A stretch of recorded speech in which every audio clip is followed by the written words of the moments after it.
Thank you for that generous introduction, Krish. And yes, Lord Ramawan will tell you that he first met me when he was an intern at the United Nations. And I was this Under-Secretary General addressing the youngsters. So you can see that one of us has matured and the other one is still sort of Looking the same. Yeah, I didn't have grey hair then. But anyway, wonderful to be with you all. I've had the opportunity to address different groups of people in the Houses of Parliament over the years, but it's always satisfying to see such a full House and such a large attendance, and great respect to the Lords and MPs here. Wonderful to see an even broader constituency of, I gather, academics, journalists and others. I want to stress that I'm not here on any official business. I'm not here on any commission from the government.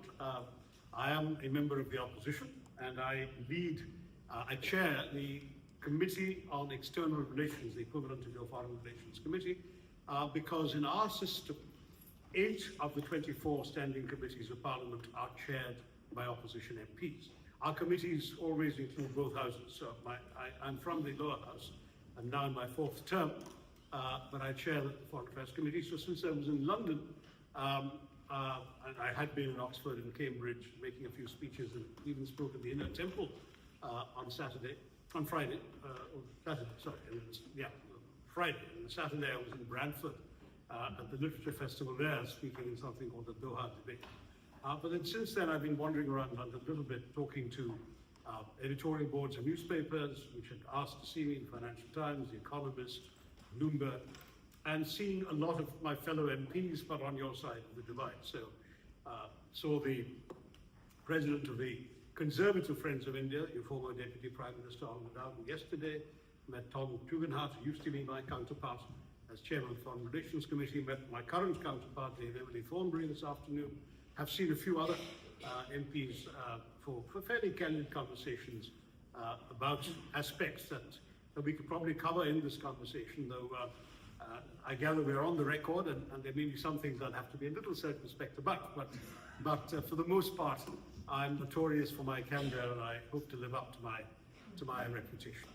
Having said all of this, let me just say that my conversations have inevitably centered, with the members of Parliament, have centered largely on 2 subjects. One has been, of course, broadly India-UK relations, and the other has been the recent developments in the subcontinent, involving in particular our 88-hour conflict with Pakistan following the terrorist attack in Pahalgam. I thought I might say a few words briefly about both, not in any great detail. I follow the Elon Musk principle. As Elon Musk says to his friends, I shall not keep you long.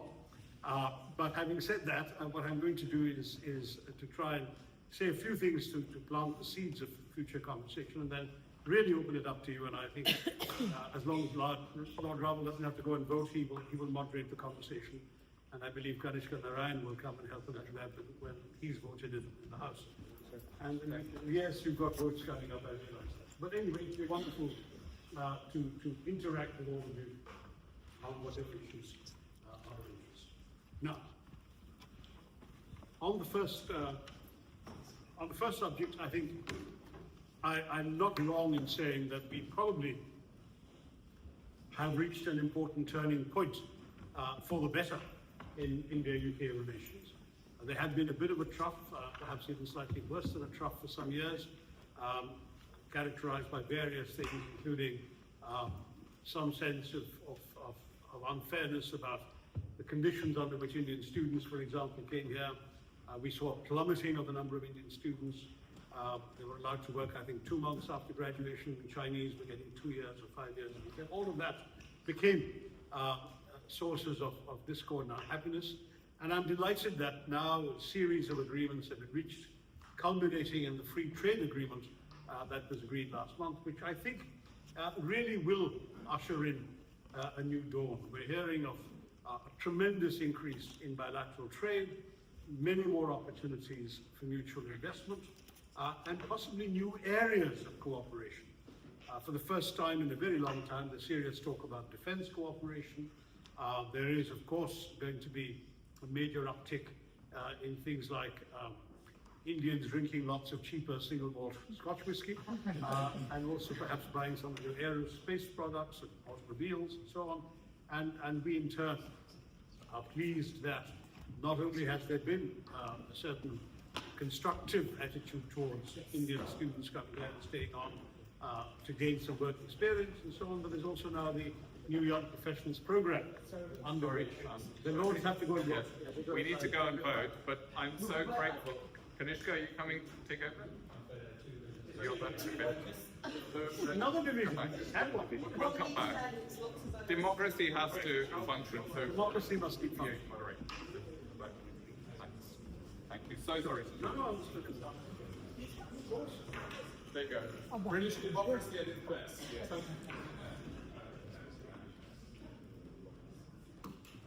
Just as when I was saying things, I'm looking up. Anti-UK political class abandoned. But having said that, I mean, it really is, to my mind, a very, very good set of indicators.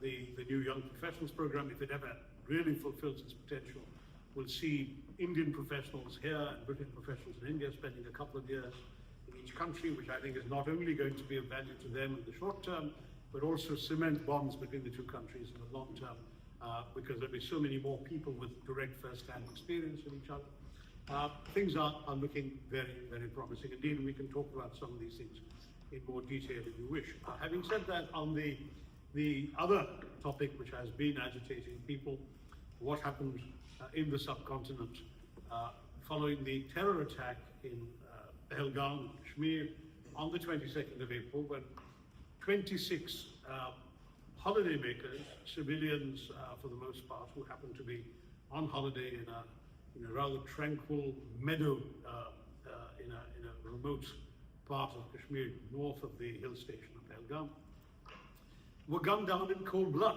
and were gunned down rather ruthlessly and in a very cynical, carefully planned and well-crafted operation in which the terrorists came dressed in army uniforms, went from individual holidaymaker to individual holidaymaker, asking them what their religion was.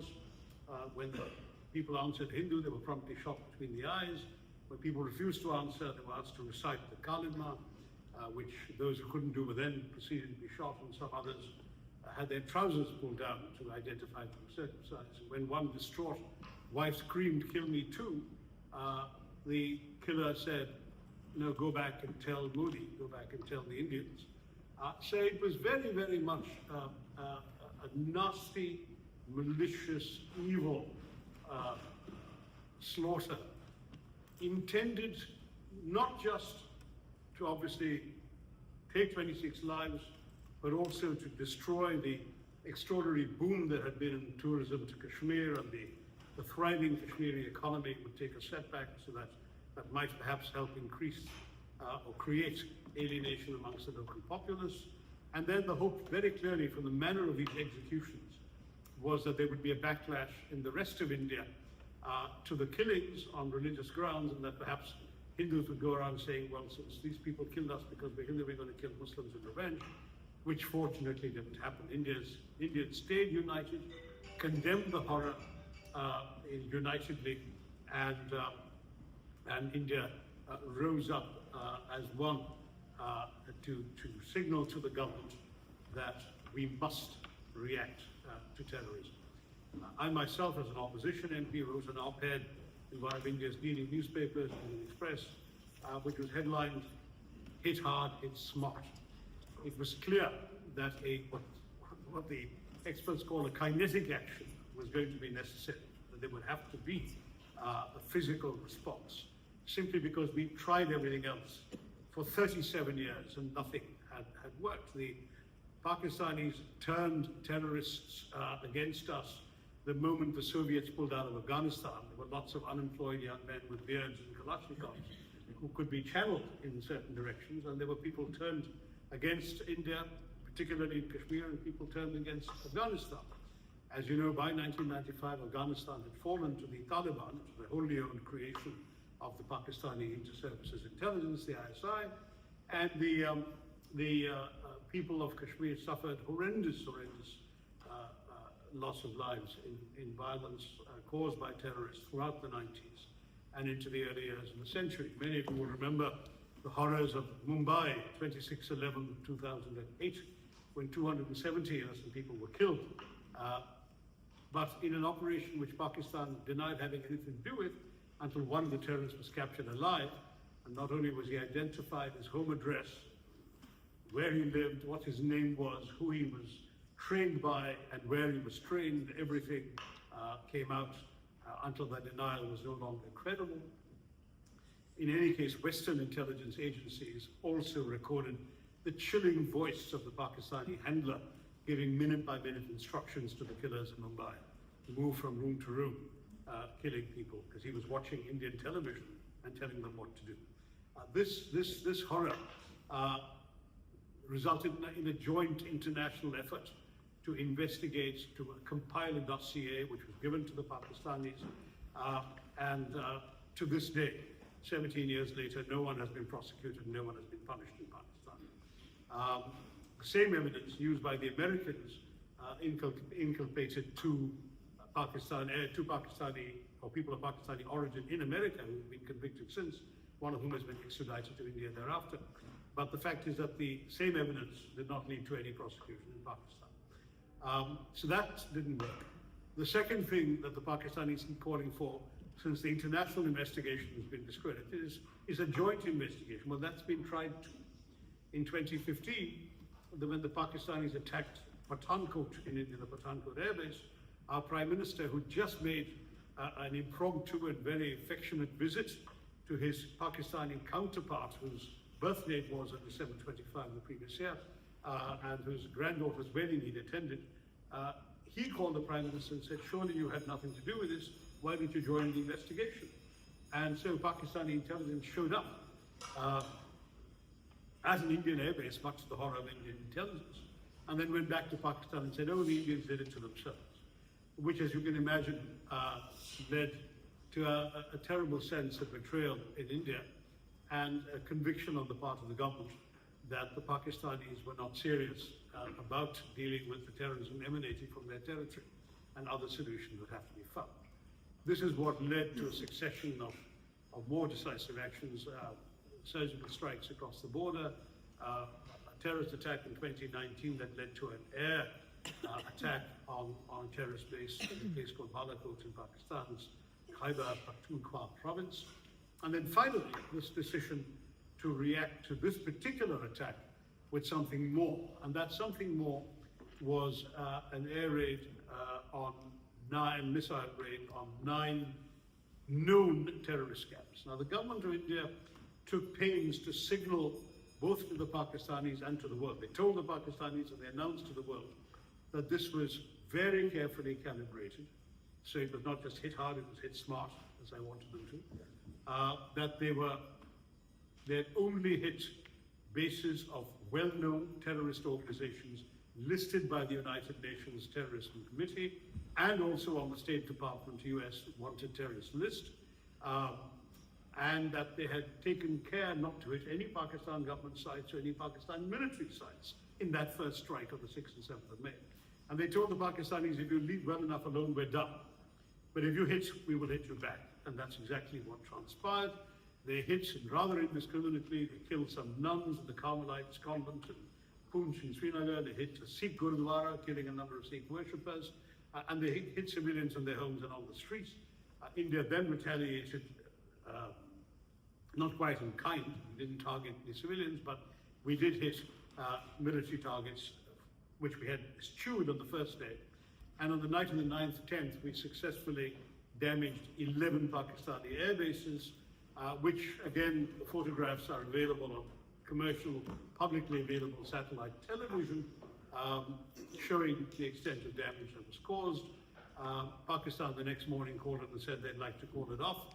And we said, we've been saying all along, if you hit, we hit, if you stop, we stop. If you want to stop, we'll stop. And that was that. That was the end of the war. So I stress a couple of things in this narrative. The first is that there was no need for anyone to persuade us to stop, because from the very beginning, we had signaled a desire to stop at the first opportunity. Second, there was no need to sort of call for mediation or whatever, because the notion of mediation implies equivalence, and there can be no equivalence between terrorists and their innocent civilian victims, and there can be no equivalence between a state that harbors, incubates terrorism, and a state exercising its right of self-defense, which is why India was simply not inclined to indulge in any talk of mediation. I led one of the delegations that the government sent, 7 delegations, all multi-party.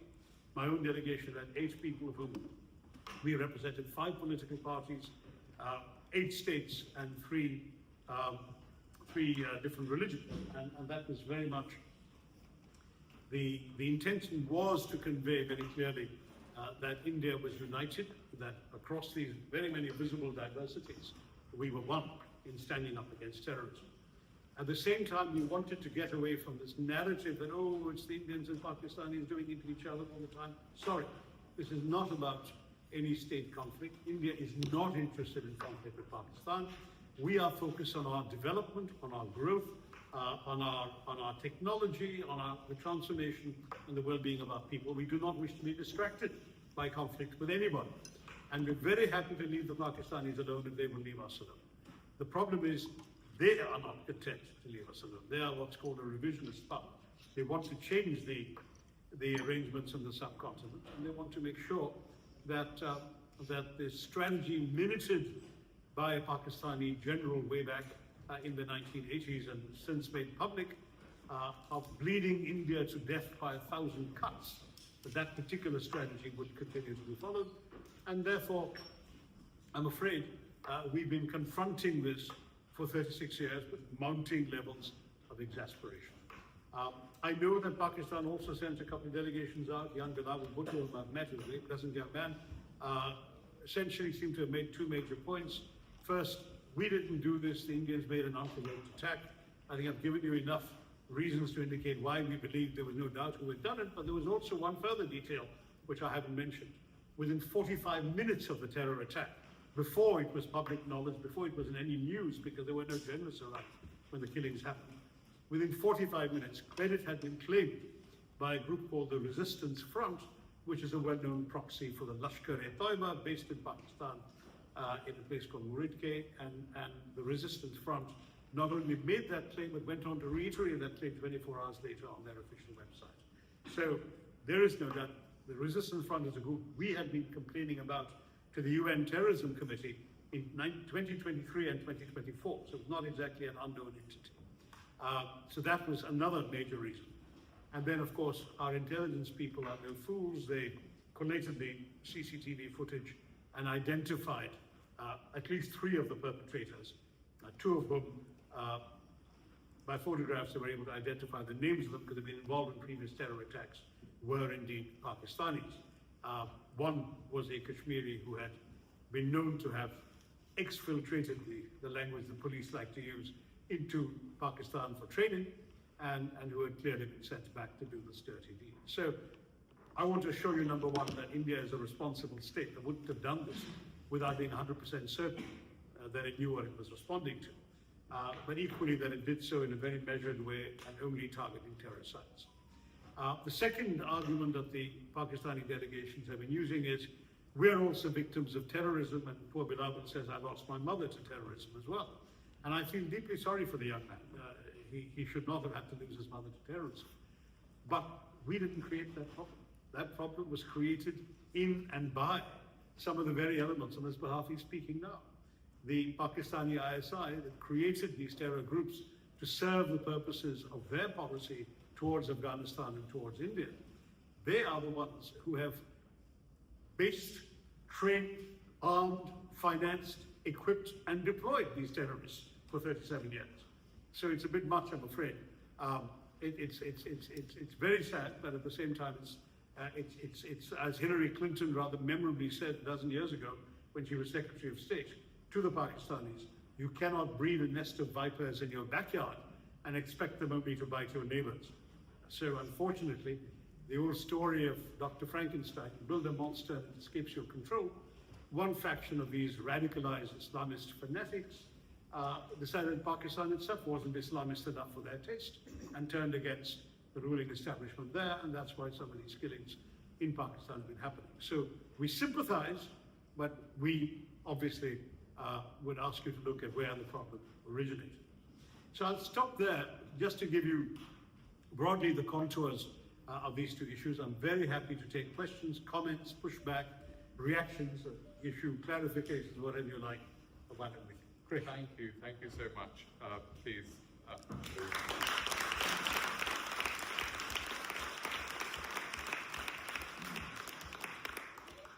What we'll do, if we may, is hear from the audience.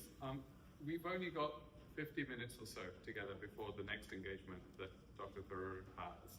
So if I can encourage people to keep questions, keep it to questions rather than statements, and keep them as short as possible. Before that, I do want to just say a huge thank you to the 1928 Institute, which has curated this event, one of many events of real top quality that they do. They are the descendants of the Indian League, which your father... No, my father wasn't old enough for that. It was founded by a man called B.K. Krishnamenon. Yes. And my father subsequently helped Krishnamenon to found something called the India Club, which sadly died last year, right? Which was on the Strand, where, you know, impecunious Indians, especially Indian journalists, were able to get a cheap Indian meal and beer in the Strand from 1949 thereabouts till last year. And It's been taken up for redevelopment now. In India. we know, we were there on the last night. So there you go. So a huge thank you to 1928 Institute. I'm an advisor, but I really haven't seen anything like it in Britain. So long may this continue. Right, so questions. Please tell us who you are and what you do.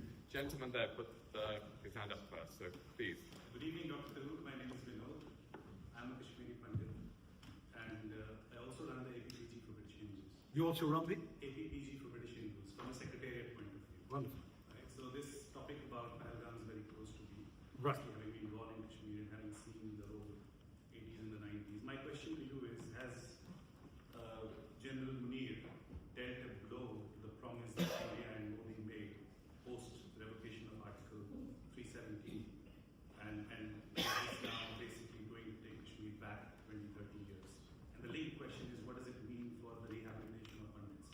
So, What does it mean for the rehabilitation of pundits? You know, the rehabilitation of pundits. yeah. Thank you. So can we have a couple more, and then you can handle them as a group?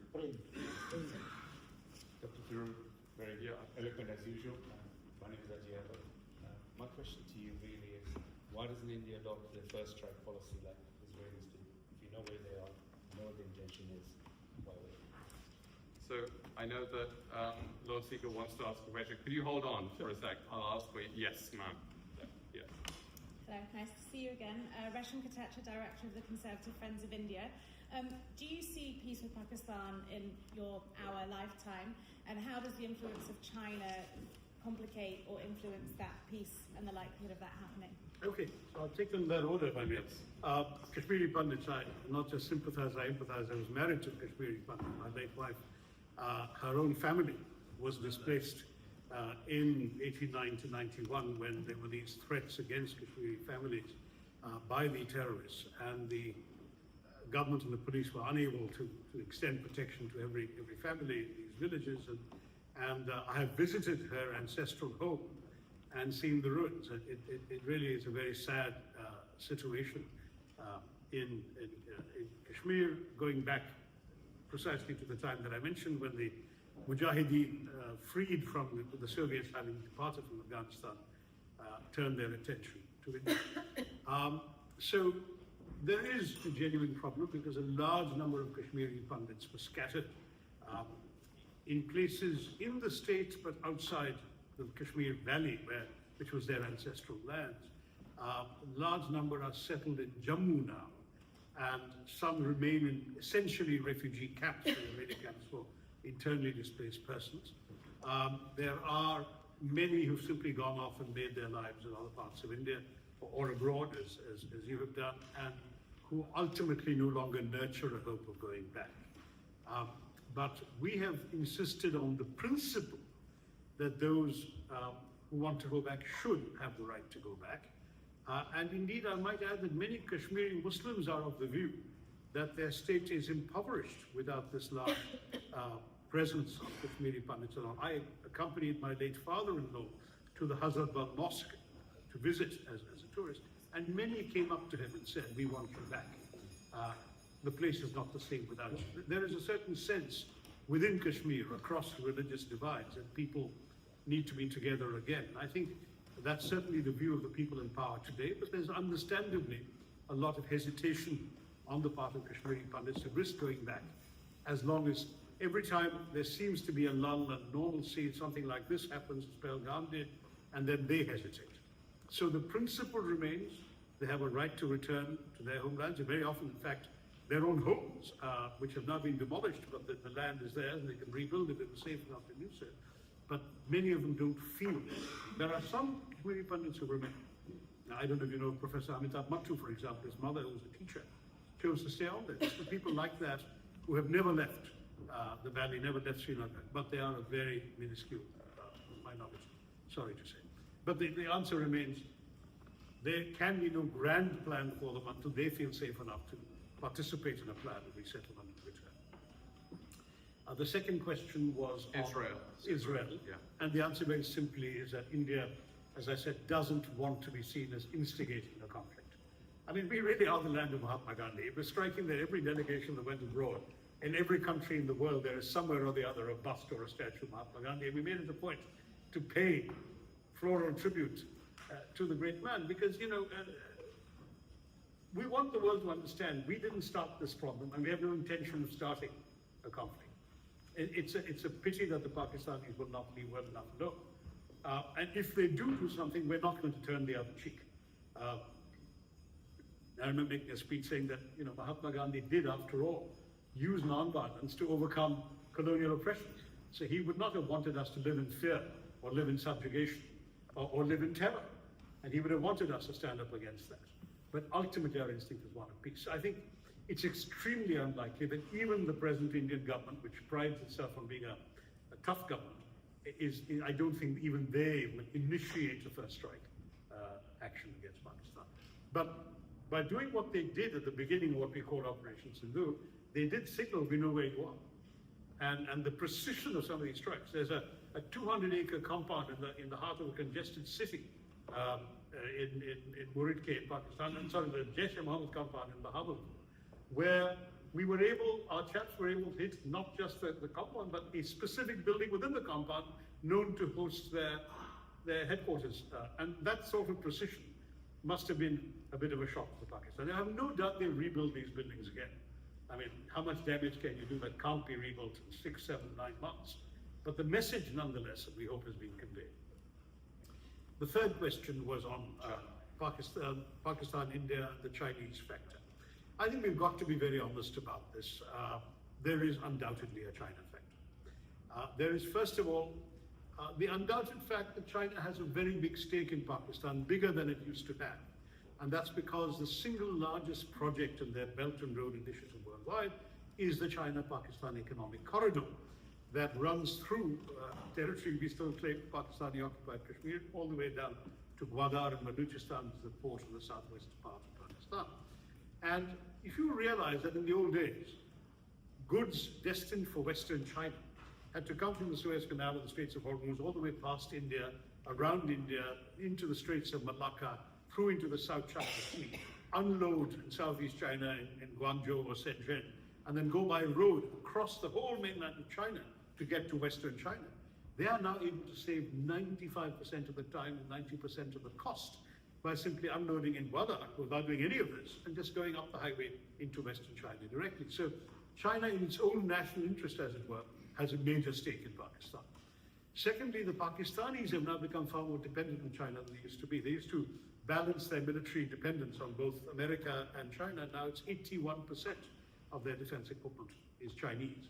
So they are significantly linked to each other, and there's no doubt our own military has announced that we were facing an integrated attack by Chinese equipment and techniques and Pakistani users, as it were. So there was what's called the Chinese kill chain, which links radar and planes and missiles and trigger mechanisms all in one seamless web, and they can therefore strike with great speed the moment they see an Indian target and so on. And this I think became very evident during these 88 hours. The fact is our people were able to deal with it, and despite this, to penetrate these defenses and hit the 11 air bases that they did. So we came out of it all right, but we are now facing a new reality on the subcontinent. On top of that, we have our own bilateral problems with China. There have been, after many, many years of tranquility and growing trade cooperation, we've seen some belligerence since President Xi came to power. When he was visiting India in 2015, was one of Mr. Modi's first visits, 14 or 15, he was actually visiting Mr. Modi in Ahmedabad when the PLA marched into territory that both armies used to patrol and stayed put, creating a crisis that rather affected the success of that visit. Subsequently, there was the Doklam incident in 2017, when the Chinese started building a road to a place that was completely uninhabited, where not a blade of grass grows, so no shepherds needed to graze there or anything. The only possible purpose of encroaching on what we consider to be Bhutanese territory, to park a Chinese presence on Doklam, is that this peninsula, this plateau, overlooks the highway that links, the narrow highway that links India, most of mainland India, to the 7 northeastern states, across Bangladesh, the narrow chicken's neck as it's called.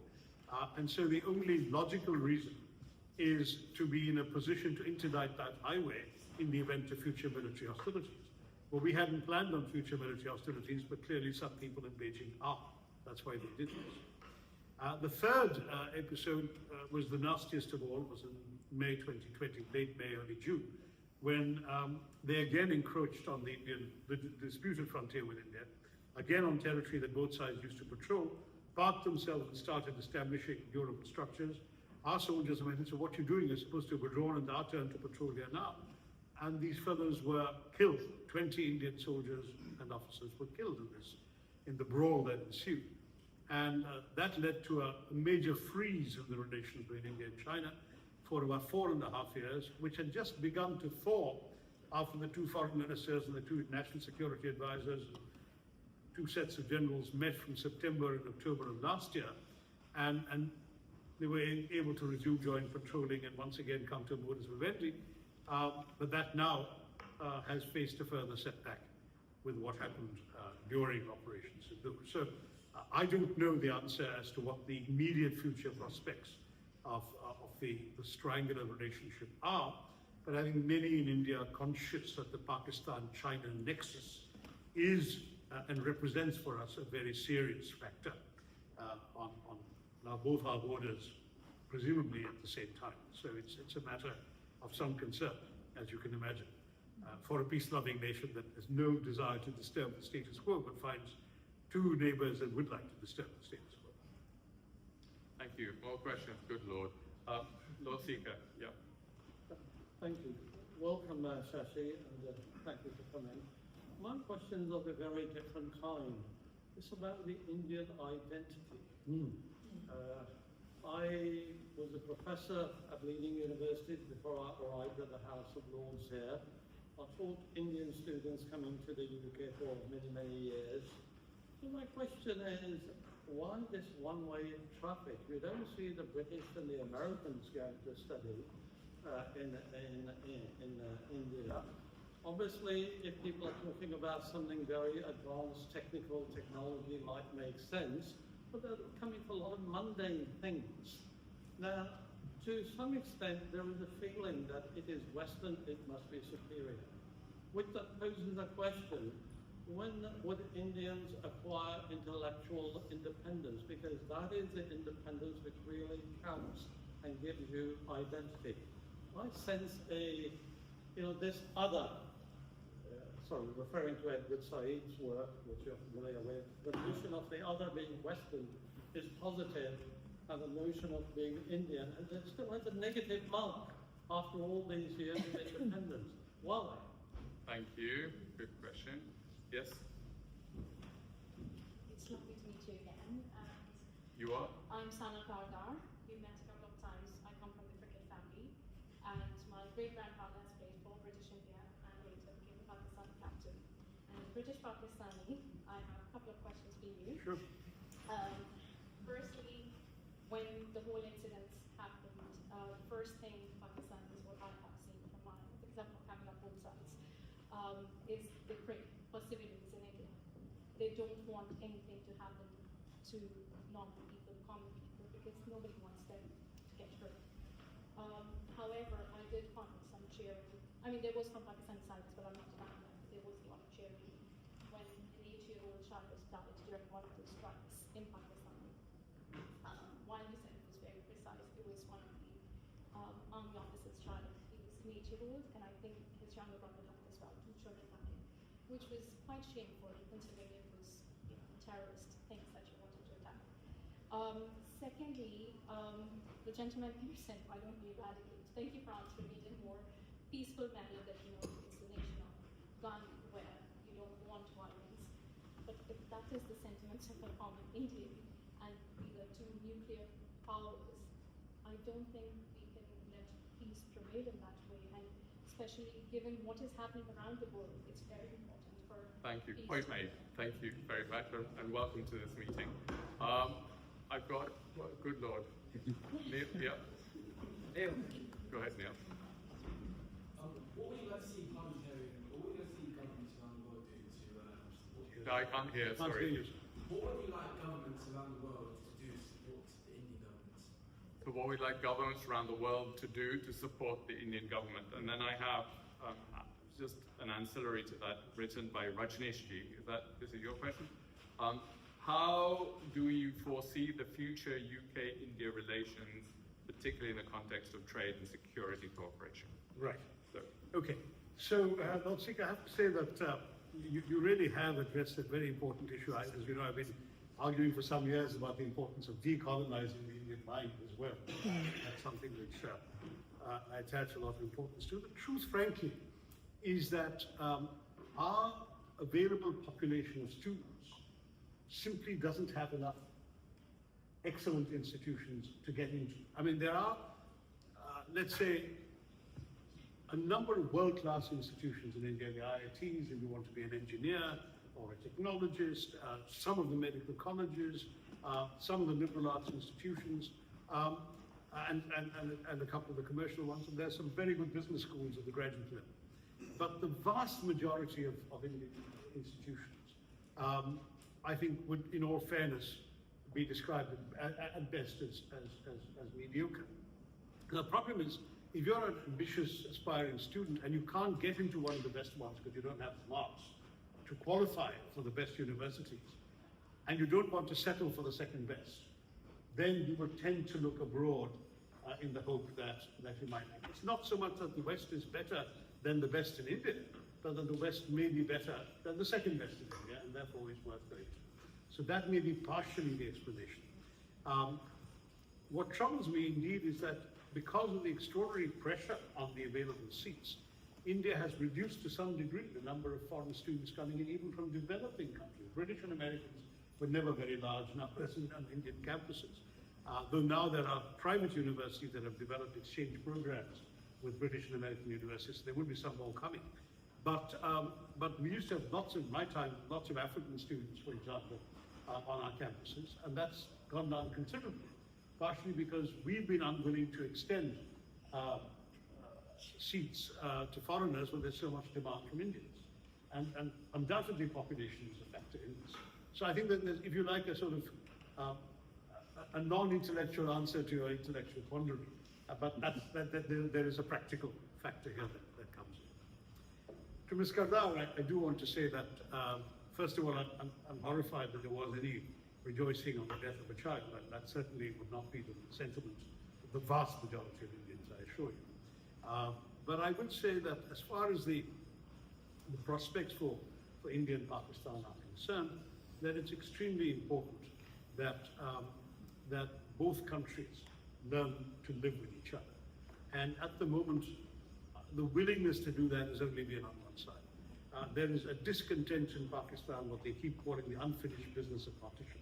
Partition was 78 years ago now. It's over. you really ought to live with what you've got and try and make the best of it for your own people. Nobody in India begrudges Pakistan developing or prospering or whatever. The only thing we have a problem with is your choosing to, as I said in that notorious phrase, bleed India to death with 1,000 cuts.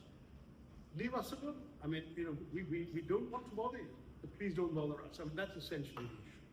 I'm afraid that though on both sides there's a large number of ordinary citizens who get along very well with each other given the chance, and you see them, Indians and Pakistanis in Dubai or in New York or whatever, and you see that there's absolutely no problem. As human beings, there's an enormous amount we have in common, culturally, linguistically, clothes, food, music, cinema, sport, and people would love to dwell on that. The problem, I'll be very honest, is the Pakistani state, which is, to paraphrase Voltaire on Prussia, in India the state has an army, in Pakistan the army has a state.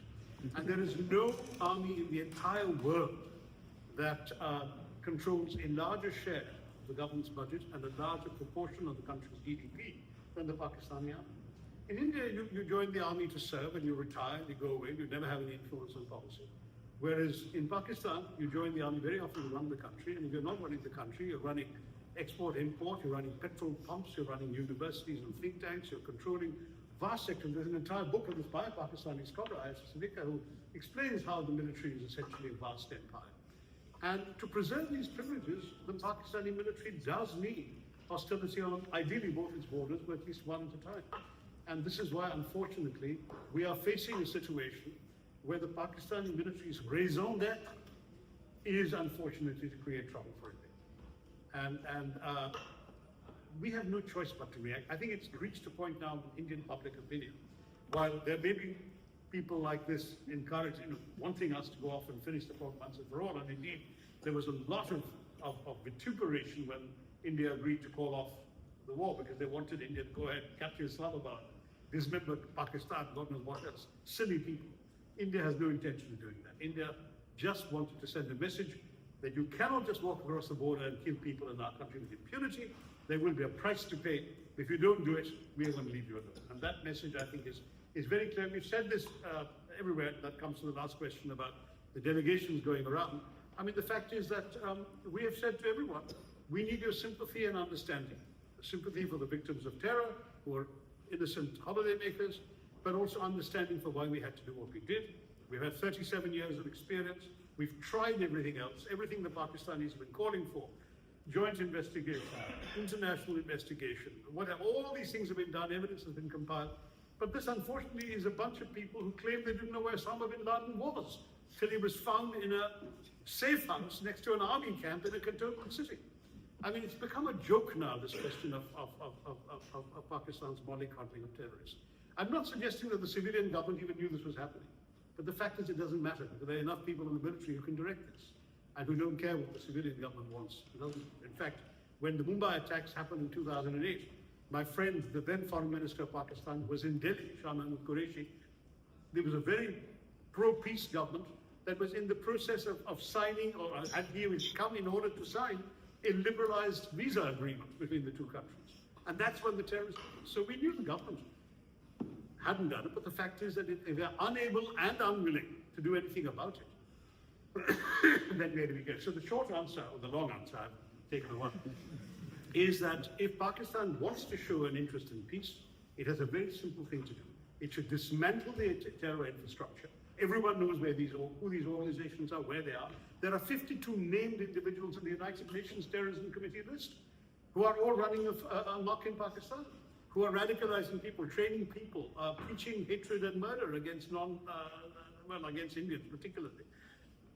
Arrest them, close down their bank accounts, shut their bases, confiscate their weapons. I mean, if you show you're serious about peace, India will be very happy to help in any way possible. We'd love to have a wonderful relationship with Pakistan. We've never forgotten that Muhammad Ali Jinnah, at the moment of partition, the creator of Pakistan, said he wanted India and Pakistan's relations to be like that in the US and Canada, soft open borders, and the two peoples as one, but two different political entities. We'd love to see that happen, but it's not going to happen as long as Pakistan is this kind of state and behaves in this kind of way. That's the problem we've got. Oh, sorry, what can governments do? Governments can understand, governments can empathize, governments can give us moral diplomatic support, and governments can stop mollycoddling the Pakistanis when they give safe haven to terrorists who they've been incubating. If governments can start putting pressure on Pakistan to dismantle the stereo infrastructure I just talked about, that would be a great thing governments can do around the world, especially governments on which Pakistan is dependent for aid or support or political goodwill. All right, can you put your hands up? I've been signaling to people, I see you, so there are so many people. Keep your hands up, let me just see. I just want to make sure that all men, it seems to me. Oh, no, okay, so gentlemen, yeah, please. I better not make a joke about me being a man, but it was a great honour to be here and meet you, and I've heard a lot about you.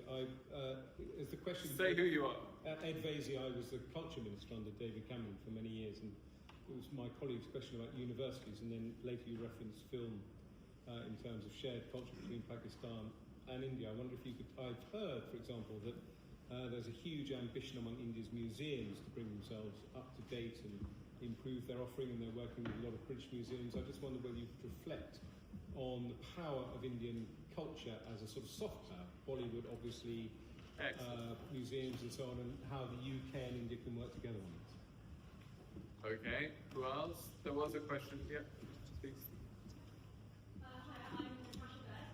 My question is, you described Indian bureaucracy as British in origin, but uniquely Indian in execution. Could you call it our longest running fusion experiment? Yeah, very good, Natasha. Jeff, with that. I'm Councillor Rastan. I was the MP candidate last general election. Currently, I'm a group leader at Reading Borough Council. My question is very quick. What is one book on diplomacy you will recommend us to read without falling asleep?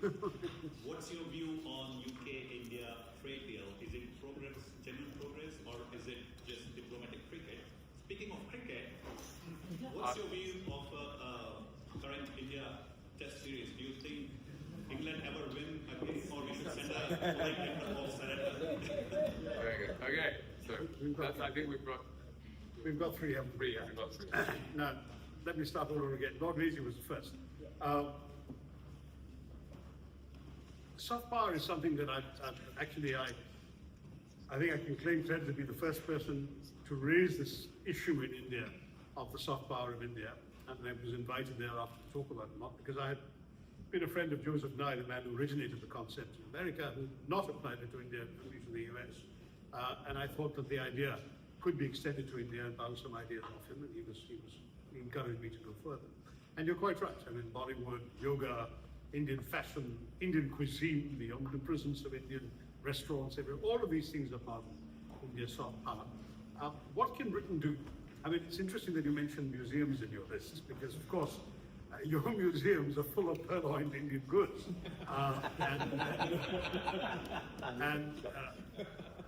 While David Cameron, your former boss, directly said when he was asked about whether Britain might want to return the Kohinoor from the Queen's crown, he said, I'm afraid we'll have to stay put, because if we give it back, the British Museum will soon be empty.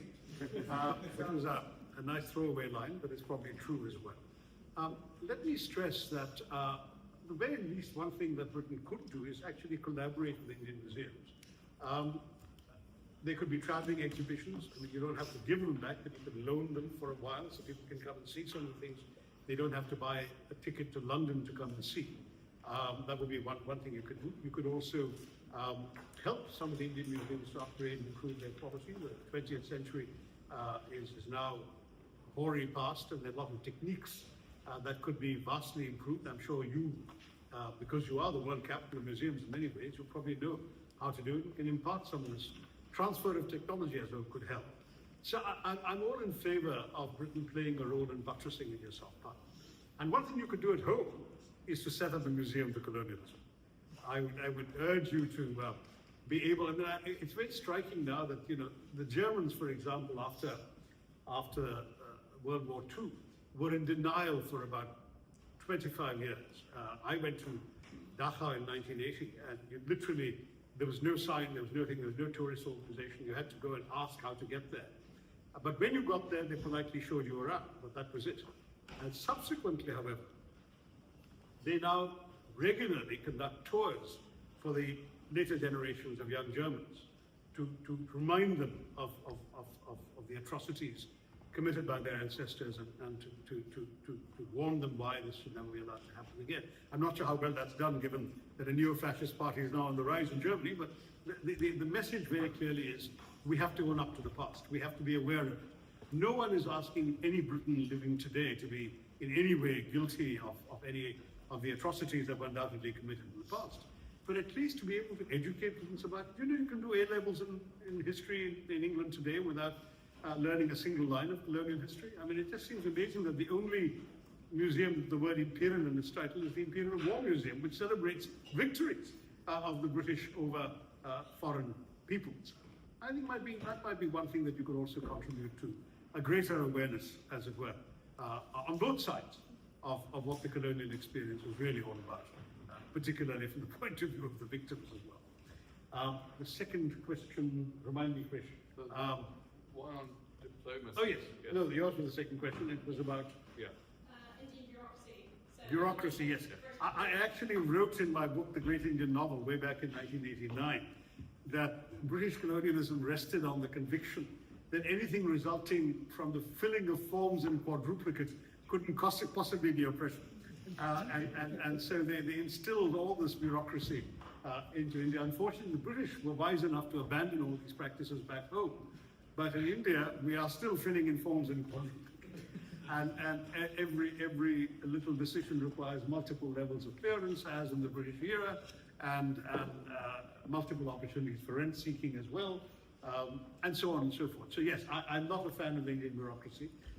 Given half a chance, I would massively take an axe to the needless regulations we have built up since the British era and added to since, and thereby reduce the opportunities for bureaucrats to obstruct progress, which unfortunately is something that does happen a lot. I mean, I don't want to tarnish the entire club, so that there are some good, visionary, intelligent, well-minded, well-meaning bureaucrats. But you're right, the systems that were created, frankly, to serve the purposes of colonial oppression, have continued, sadly, and now become bureaucratic oppression of the same Indians. So it really hasn't been a worthwhile legacy. Yeah, I'm afraid it's the longest lasting British gift to us that I'm not terribly happy to celebrate. And diplomacy. I'm going to be a very immodest author and recommend two of my books. There hasn't been anything quite like it. There's a book called Pax Indica, which I published in 2012. So a lot of the numbers are out of date, or trade figures and so on. But the basic analysis, I'm sorry to say, remains still very sound. But India, Pakistan, India, China, India, soft power, all of these things I've written about in some length. It's Pax Indica, India and the world of the 21st century, from the point of view of a lay reader. I mean, it's not a scholarly work, but I hope you'll enjoy that. And then another one I co-wrote with the president of the Observer Research Foundation is The New World Disorder and the Indian Imperative. That was about the way the world has become. It was published just as COVID was beginning, so it more or less sank without trace, but it's around. Get it off Amazon, and you might find it a worthwhile read. But I mean, there's a lot of people. The present foreign minister has written a book called Why Bharat Matters, which is his case for India's place in the world. And that might interest you as well. So there's more and more people waking up to some of these issues now. I think that was it. So we've got, they're coming, some of your questions fast and furious, and this filtering process here is a challenging one. But let me ask, there were a number of questions on Shashi ji himself potentially joining the BJP or something like that. Does anyone want to articulate that question? There wasn't just one question, a number of them. So let's just see. My name is Shamaraj. I just want to congratulate you first of all for trending and leading the polls for becoming CEO of Kerala. Should that happen, how would you encourage better ties in trade with the United Kingdom?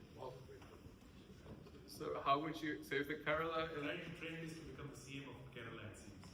Oh, I see. Okay. And if that was to happen, how would you encourage better trade relationships with the United Kingdom? Okay, so that's not the question I was fishing for.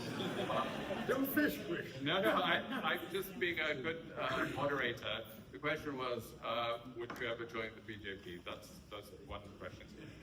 Whoever asked that question didn't quite articulate it. That's okay. And then the other one here is, this is good. Is it Mihika, age 21? Do you want to ask the question? Go on. You have to be really loud. I think. Yeah, no. Hi, I'm Vineeta, recent law graduate. So my question to you is about what your opinions are on the calls for a separate Punjabi state. Separate Punjabi state. Yeah. So I attended grammar school in Islam, so it was quite polarizing. We were kind of even split of half Hindu, half Muslim students. So it was really interesting kind of growing up and debating everyone and seeing everyone's opinions on it. Thank you. There were debates Got it. And he's read the question as Yeah. well. So, yeah, go ahead. right. Two questions. Yeah. Well, Three questions, sorry, yeah. yeah, so I'm not losing track. I got the question about Kerala. Then got the question about Punjab. What And was then, it? are you tempted to join the BJP? Oh, I see. I'll dispose of that. The answer is no. I mean, I have made it amply clear over many, many years what my beliefs and values are. I came into politics rather late in life, given how long a paper trail I have. I published my first book in 1981. So I've had, 44 years to make my views about India and the world fairly well known. And I think, in all fairness, whatever else you might say about me, I've been fairly consistent. And while I do respect a lot of things that the BJP government has done, particularly on issues of economic development, technology, the new tech stack, and so on, the national security policy, and some aspects of our foreign relations which have been very well conducted. Having said all of that, there still are some fundamental disagreements, particularly about matters relating to Indian identity. Lord Speaker, the question of what is the idea of India? I see it as a large civilization anchored very much, of course, in the ancient past, but subsequently subject to various influences of various groups, various religions, various languages, various ethnicities, who've all come together and contributed to what Nehru described as a palimpsest. Whereas the BJP rests on an ideological premise that India is essentially a sort of pure Hindu state, and that everybody else is either an intruder or an interloper or a guest, and I don't see them that way. So that's one of the major differences. I think they're beginning to mellow a little bit on some of these things, and perhaps there could be room for constructive conversation, but at the moment I don't see common ground on some of these fundamental issues. And so, to my mind, what I've done in recent months, which led to this renewed speculation, was to stand up for my country and my country's interests. And when I first became chairman of the Foreign Affairs Committee back in 2014, I actually said that I don't believe there's such a thing as a Congress foreign policy and a BJP foreign policy. There's only Indian foreign policy and Indian national interests, and that's what I'm here to serve. And that remains my view, and I will continue acting on that basis, even though, of course, the partisan divide has become much more bitter within India. And many in my own party don't particularly welcome my approach. I've stuck to my guns so far, and I intend to continue to do so. On the question of Punjab, I mean, we're sort of revisiting old history when it comes to these discussions that took place around the partition of India in 47-48, and where it was unanimously agreed that there was no viable alternative but two states at that point. And the Sikh leadership was very actively involved in these discussions. So that Baldev Singh, Master Tharoor Singh, many others, and they went ahead with the idea of staying within a united, multi-religious India. And that worked very well until there was, in fact, at one point there was even a demand to break up the state of Punjab, which was roughly equal Hindus and Sikhs, to create a Sikh majority state within India. And that was done. So Punjab, as was in the early 60s, became three states: Punjab, Haryana, and Himachal Pradesh in the hills. And so what remained of Punjab is a Sikh majority state already. And that's Indian Punjab. Don't forget that the old Sikh capital was Lahore, which is now in Pakistani Punjab. So if you start recreating the old Sikh fantasies, I'm afraid you'll have some issues with the Pakistanis, because you want to take over their big city. So my own view about all of this is that, frankly, there really is no traction for this. And frankly, within Indian Punjab, and I have zillions of Sikh friends, there is zero traction for this idea. It's an entirely diaspora phenomenon. And it's been triggered off, of course, by the most unfortunate period of 82 to 84, when a Sikh Khalistani group under Daniel Singh Bhindranwale started assassinating people and led to a very strong army crackdown, which ended up with his killing and the deaths of others who happened to be caught in the crossfire. And the wounds of that took a while to heal, particularly because in 84, the Prime Minister who had done that was assassinated by her Sikh bodyguards, whom she had refused to transfer out, saying, I don't see people's religion, they're my bodyguards and they will stay, and they turned their guns on her. And that did result in a nasty series of riots in some cities of North India for some little while. But all of that then healed rapidly. The important thing is that what remained of the Khalistani movement was effectively suppressed by the Sikh majority state under a Sikh chief minister and with a Sikh chief of police. So it was essentially Sikh policemen restoring law and order against unruly Khalistani elements throughout the 1980s. And by the 90s, normalcy and peace have descended. Today, it's all a bad dream, and there is literally no serious Khalistani movement of any sort. I mean, I'm not even talking 1% of the Sikh population of Indian Punjab would have any sympathy for this. We've had a Sikh Prime Minister in India, we've had Sikh Army Chiefs, we've had Sikh Air Force Chiefs. I mean, there's simply nothing that Sikhs have felt dishonored for doing in India. And I don't think that the majority of Indians have any of the lingering resentments of 82 to 84. That's history now, that's 40 plus years ago, and people aren't thinking about that. Yes, there will be some Sikhs who have been wounded, who have had people killed in the riots and so on, who will bear that pain, understandably. But they're not going around sort of supporting violent means. They've seen the damage violence can do, and they don't want it. So I've tried to write about this in some sympathy in my novel Riots, which I would be, again, modest enough to commend to you, because I tried to articulate the voice of a Sikh police officer caught up in all this. But anyway, cut long story short, the short answer is there is no case anymore. India has become very much more integrated today than it was in 1947, and that sense of national unity is very, very strong. I come from the constituency of Thiruvananthapuram in Kerala, which is literally the farthest you can fly from Delhi without falling into the water. And there I was present at the consecration of a new Sikh Gurudwara, where I helped lay one of the sacred bricks. And for me, it was a moment of great pride. This is, I mean, India coming together in every way, in every part of the country. And I think that, honestly, you know, you can conduct public opinion polls or whatever else. There's unfortunately an element in the diaspora which has been attracted by the allure of these fantasies. You might want to try and create it in, I don't know, the backyards of Vancouver, but they certainly are not going to get a chance to create it in India. And then the Kerala point. The Kerala point. Yes, I mean, I haven't, as you know, I've been a member of the National Parliament. I have not been involved in Kerala politics at all.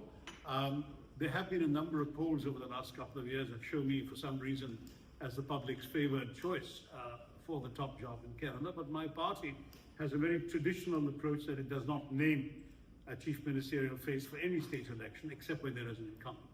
And I don't expect them to deviate from that policy. So I think the question to that degree is somewhat academic. I'm certainly willing to take an active role in Kerala as required. In fact, in the last Kerala Assembly elections, I was asked to chair the manifesto committee of the UDF, the coalition led by the Congress, and I did so, helped draft a manifesto I'm still rather proud of. I might add to it today, given the doldrums the state economy is finding itself in. And there would be some changes I'd very much like to make to improve ease of doing business, slashing bureaucracy, as we talked about, a number of things like that. And Kerala has many, many good things going for it, and many self-imposed handicaps that need to be removed. Very happy to play my part in whatever way it becomes feasible politically. Okay, we're in the last round of questions, so yes, please. If colonialism were a Introduce yourself.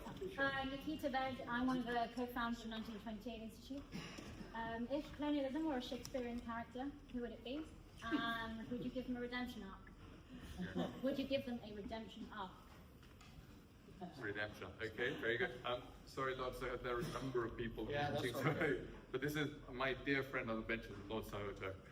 So yes, gentleman, a very persistent young man back there. Yeah, I don't look behind you. Sorry. Yeah. Hello, Dr. Tharoor. My name is Dev Sharma. I'm a member of the UK Youth Parliament and I'm a student at the University of Cambridge studying politics. I've seen my generation become increasingly disillusioned with politics in an age of 60-second reels and 280-character politics. It's hard to get complex ideas to cut through the noise. What do politicians like you need to do to get young people engaged and passionate about issues? Right. Good point. Thank you so much. And one more, please. Hi, I'm Karishma Palmer. The Indian government is rooted in nationalist identity. It's propagating its Hindu identity. What place do you think there is in future India for those who aren't Hindu, so those of other religions and of no religion? Yeah. Okay. So, first question, Nikita, was about. I'm having so many senior moments. Was about colonialism being a Shakespearean character. Caliban, I think, from The Tempest, an absolute monster. And I think it's something that honestly I don't think, because as Caliban had his moments and his moments of humanity and weakness, so did colonialism. There were some decent things done, but basically it was monstrous from the point of view of those who experienced colonial rule, because of all that it did in terms of violence, cruelty, massacre of civilians, the governing of a country for the benefit of those doing the governing rather than those who were being governed, the loot and drainage of resources, all of these things were monstrous. So that, I think, was probably the answer I'd give you. On social media politics and the dwindling attention span levels of interest of the youth, I assume you meant about England. It's largely true around the world, but in India, we still have a fair amount of passionate young people getting excited about political issues, including on and through social media. So if you ask me what I would do, I do try, and I'm surrounded by young people in my staff, and I try and follow their advice and do things on social media. Some of it fairly serious, and some of it fairly trivial, but does capture eyeballs. So, knocking about a cricket ball before India played the T20 Cup final or whatever, I got billions. So some of those things also happen. But the idea is, politics is now, unfortunately, being rendered somewhat superficial in the process. I came into politics cherishing ideas with a vision of a better society for my country, wanting to guide my country towards certain kinds of changes, a certain place in the world internationally, but also certain changes domestically. And I find a lot of it now is more about politicians branding and sort of one issue kind of things, which to my mind I think have rendered, sadly, a lot of politics as popularly consumed somewhat trivial. And that is a pity. It's a pity for you, it's a pity in my country, it's a pity pretty much wherever it's practiced, it's a pity in the US, as we are seeing. But I don't know what the answer is, because democracy will mean that politicians must cater to the tastes of the demos, of the people. And if this is what the people want, this is what the politicians will give them. But it is worrying, because ideas are no longer as much at stake, and long-term vision is largely absent. I mean, politicians by and large in democracies don't think beyond the next election. They may not be around to do anything about what they're thinking about. But on top of that, if the voter isn't thinking beyond 90 seconds, then you've got a double challenge. And Karishma, your question was about I guess other faiths. Other faiths and so on. Yeah. So this is where I've been writing about this and articulating my views for quite some time. So I will say that to my mind, this is fundamental to the survival and success of India. That every Indian must feel a stake, and an equal stake in India's success and development and growth. We're not a country like Pakistan, which stamps non-Muslim on the passports of its non-Muslim citizens. We don't do that, we never will be. And certainly I would resist any such move to classify non-Hindus as somehow different from Hindus. An 80% majority does not entitle, I think, Hindus to dismiss the invaluable contributions of people of other faiths. I have made speeches. I've been to, for example, the memorial in the island of Diu, the one ship we lost in the war with Pakistan in 71. It's commanded by Captain Mullah. And if you read the names of the people who went down on that ship, the soldiers, the sailors, you will find every religion, every part of India, every linguistic group practically represented. Sikhs, Muslims, Hindus, Christians, the northeast, the southwest, the north, and the captain himself was a Kashmiri. That is India, and nobody can tell any of these people that their sacrifice for India is worth something less than any sacrifice a Hindu might have made for India. So to my mind, all Indians are equal and must always be equal, and our constitution guarantees it. When you worry about Hindu nationalism, I draw a distinction between sort of belligerent nationalism that disparages other communities, and there are some elements in the ruling ecosystem that behave that way, and a nationalism that merely wants to assert pride in the nation and cultural pride, which to my mind is fine. I've written a book in India called The Battle of Belonging. There's a slightly abridged version here called The Struggle for India's Soul in the UK, where I make this point about patriotism and nationalism. Patriotism, to my mind, is a natural emotion. It's like loving your mother, not because she's the most beautiful, not because she's the most accomplished, the most intelligent, the richest, but because she's yours. You belong to her, she belongs to you. That's what loving your country is all about. It's not because you think it is better, greater, richer, smarter than anybody else. It's just yours. That's patriotism. Nationalism is very often about belligerence. It's about asserting your superiority over others. It needn't be, but it can be. And if it were to be that, it's not a desirable thing. So to my mind, I mean, the distinction I do in that book, as I said, a nationalist, a patriot is prepared to die for his country, a nationalist is prepared to kill for his state. And that is a difference that we have to be conscious of. To my mind, the latter should not have any real place in the Indian Mahatma Gandhi. The former is entirely right. And so as a patriot, if a terrorist comes and attacks me from a foreign country, I will want to resist. I'm not going to take that lying down. But I would never support the initiation of a war or the extension of my country's territory by conquest or whatever, because I don't think that's what we should be all about. That's the distinction that I would draw. And similarly, domestically, I believe that the former idea of patriotism is one that everyone in every language group, every religious group, every state part of India can subscribe to, because it's their country. I mean, take Christians, for example. We have Christians in India who have been Christian longer than anybody living in England has ever been Christian in terms of their heritage, going back to St. Thomas the Apostle, who converted people in the first decades of the Christian era. So, I mean, it's absurd to suggest that they are somehow less entitled to a stake than any Hindu who might trace their descent to the same period. And as far as all religions are concerned, religion is about the way you worship the divine, but your country is about other things. I make the case for what we call civic nationalism.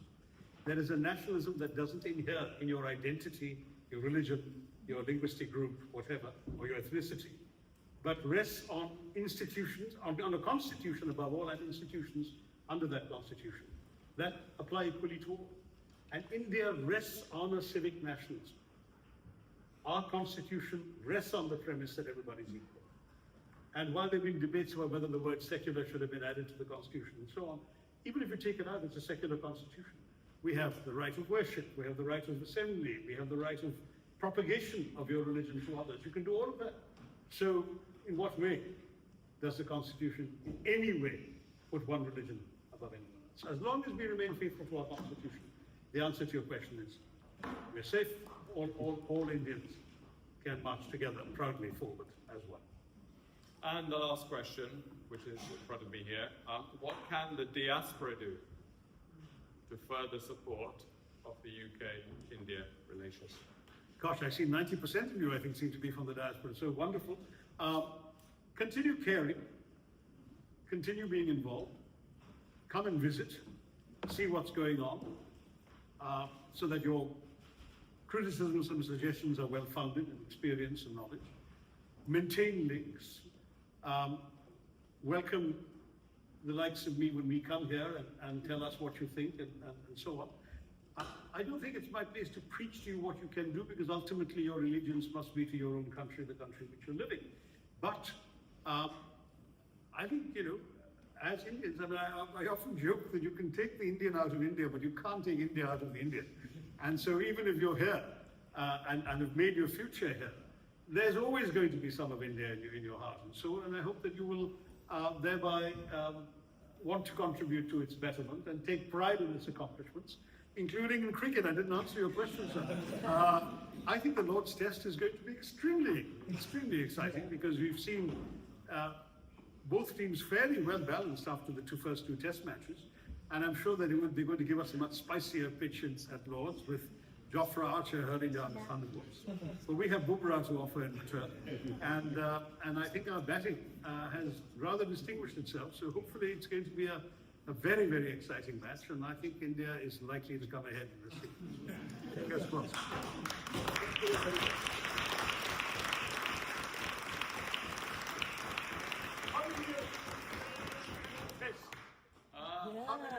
Favorite test. Oh yeah. All right. So we have a good majority backing England. Doesn't matter. It's a topical issue because he passed away yesterday. He passed away yesterday. Yes, I did. I'm so sorry. Yes, R.I.P. Anyway, we will. No. We move on. Thank you. Thank you so much. Well, this has been an absolute privilege to have you in our midst, and thank you, ladies and gentlemen, for your patience. So many questions have gone on. It's extraordinary. I mean, you know, you've been addressing people with this concentration, this intensity, again and again and again, you know, every day. You say, well, I'm on a busman's holiday. Well, unlike any busman I know. Thank you so much. Thank you. Shashi, please come again.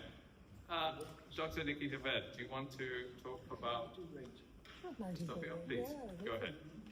So first of all, thank you everyone for coming. We really appreciate you taking the time to come here. We really appreciate Dr. Tharoor's time as well. I know it's been a hot day and a long day.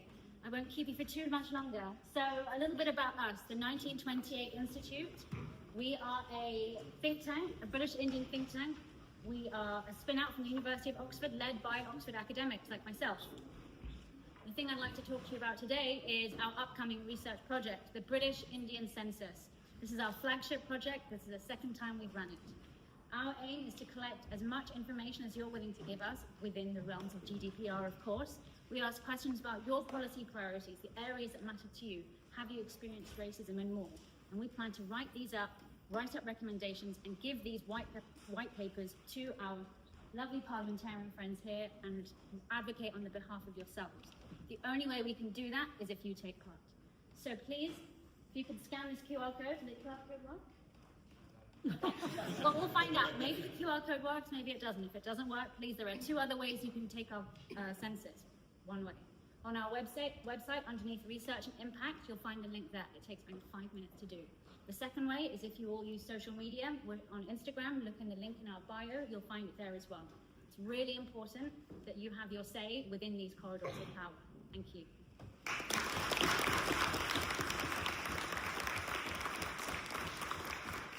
Now is the real test of the